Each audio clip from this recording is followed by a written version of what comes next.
அல்லாஹுடைய தூதர் ஸல்லல்லாஹு அலைஹி வஸல்லம் அவர்களுக்கு வாழ்வு சிரமமாக இருக்கும் நேரமெல்லாம், சிரமங்களால் அவர்களுடைய வாழ்வு இறுக்கமாகும் போதெல்லாம் அல்லாஹுவை அழைக்கக்கூடிய பிரார்த்தனைகளில் மிக முக்கியமான பிரார்த்தனை இது.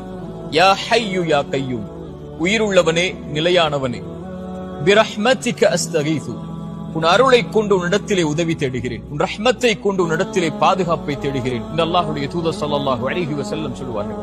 ஏன் அல்லாஹுடைய தூதர் தன்னுடைய சிரமமான நேரத்தில் அல்லாஹுவை அழைக்கும் போது அல் ஹை அல் கய்யூம், நீ உயிருள்ளவன் நிலையானவன் என்று அழைக்கிறார்கள் தெரியுமா?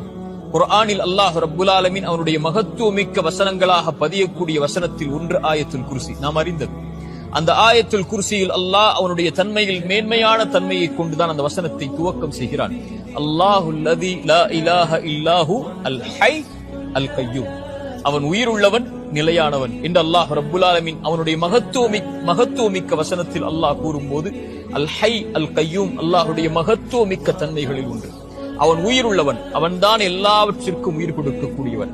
மரணித்ததற்கு பிறகு மீண்டும் அவன்தான் உயிர் கொடுத்து எழுப்பக்கூடியவன். இறந்துவிட்ட உள்ளங்களுக்கும் சரி, இறந்துவிட்ட வாழ்விற்கும் சரி, உயிர் வேண்டும் என்றால் அல் ஹை, அவன் உயிர் கொடுக்க வேண்டும். அல் கய்யூம், நிலையில்லாமல் வாழ்வு தடுமாறும் போது, வாழ்வு அங்கும் இங்கும் ஏறி இறங்கும் போது, சிரமங்களால் வாழ்வு சூழப்படும் போது, இருள்களை கொண்டு வாழ்வு அடைக்கும் போது அல் கய்யூம், அவன் ஒருவன் தான் அதை நிலைப்படுத்த முடியும். அதனால்தான் அல்லாஹுடைய தூதர் சொல்வார்கள், யா ஹய்யு யா கய்யூம், உயிர் உள்ளவனே நிலையானவனே, பிரஹ்மதிக அஸ்தகீது, உன் அருளை கொண்டு உன்னிடத்திலே உதவி தேடுகிறேன்.